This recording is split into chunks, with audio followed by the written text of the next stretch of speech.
നിങ്ങളുടെ favourite shows ഇനി ഒരിക്കലും മിസ്സാവില്ല. ഇപ്പോൾ C5 കാണും നിങ്ങളുടെ ഫേവറേറ്റ് ഷോസ് തികച്ചും സൗജന്യമായി. എന്താ അമ്മയുടെ മീനാക്ഷിയുടെ മുഖമല്ലാതിരിക്കുന്ന? ഒന്നുമില്ല. ഒന്നുമില്ലമ്മേ.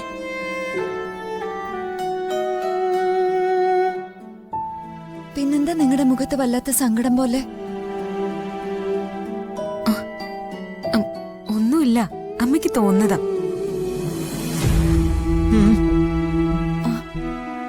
എനിക്ക് വേറെ എന്തെങ്കിലും പ്രശ്നങ്ങളുണ്ടോ?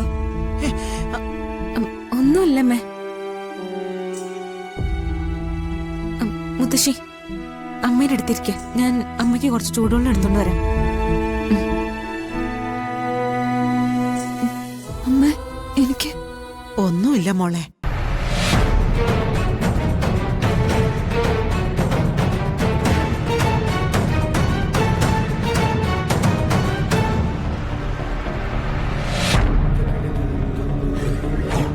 എടി,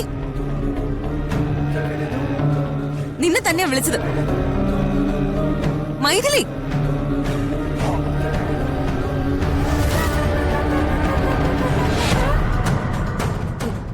എന്താ? നീ എന്താ ഈ മുറിയുടെ വാതിലിന് പതുങ്ങി നിൽക്കുന്നെ? പതുങ്ങി നിന്നോ? എന്തിന്? ആ, എനിക്കറിയാവോ. എന്നെ കണ്ടതും അതിവേഗം നീ നടന്നകന്നു. എന്താ കാര്യം? ആരോ ഛർദിക്കുന്ന ശബ്ദം കേട്ട് ഞാൻ ഓടി വന്നതാ. പിന്നെന്തിനാ ഒളിച്ചു നിന്നത്? നിനക്കകത്തേക്ക് വന്നൂടായിരുന്നോ? അത്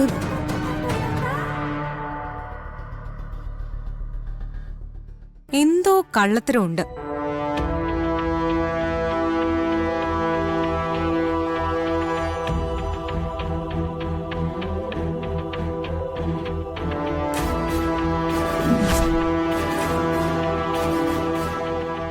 കഞ്ഞി.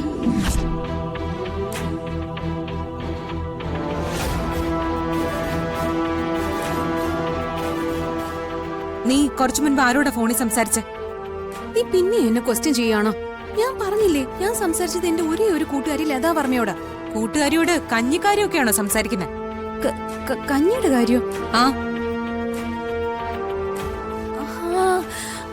ശരിയാ. എന്റെ കൂട്ടുകാരി ലതയ്ക്ക് ഒരു കുഞ്ഞുണ്ട്. അതിന്റെ ഫുഡിന്റെ കാര്യാ സംസാരിച്ചത്.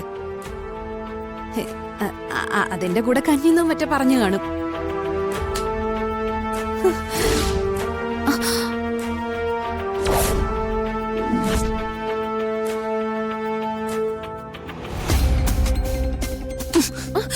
സത്യം പറയടി, നീ എന്റെ അമ്മയ്ക്ക് കൊടുക്കാനുള്ള കഞ്ഞിയിൽ എന്താ ചെയ്തത്? കഞ്ഞിയിൽ എന്ത് ചെയ്യാനാ? അത് ഞാനോ? നിനക്കെന്താ ഭ്രാന്തുണ്ടോ? ഭ്രാന്ത് നിനക്ക. പക മൂത്തുണ്ടായ കടുത്ത ഭ്രാന്ത്. നീ എന്തിനാ എന്നെ ഇങ്ങനെ സംശയിക്കുന്നേ? ആ കഞ്ഞി കുടിച്ചിട്ടാ എന്റെ അമ്മ ഛർദിച്ചത്. ആ, അത് നിന്റെ കഞ്ഞിയുടെ കുഴപ്പമായിരിക്കും. ഇന്നലെയും മെനിഞ്ഞൊന്നും കുടിച്ചത് ഇതേ പൊടിയരി കഞ്ഞി തന്നെയാ. എന്നിട്ട് ഛർദിച്ചില്ലല്ലോ. ക്യാൻസർ പേഷ്യന്റ് ആയ ഒരാളെ കഞ്ഞി എന്നല്ല എന്ത് കഴിച്ചാലും ഛർദിക്കും. അത് നിനക്ക് അറിഞ്ഞൂടെ?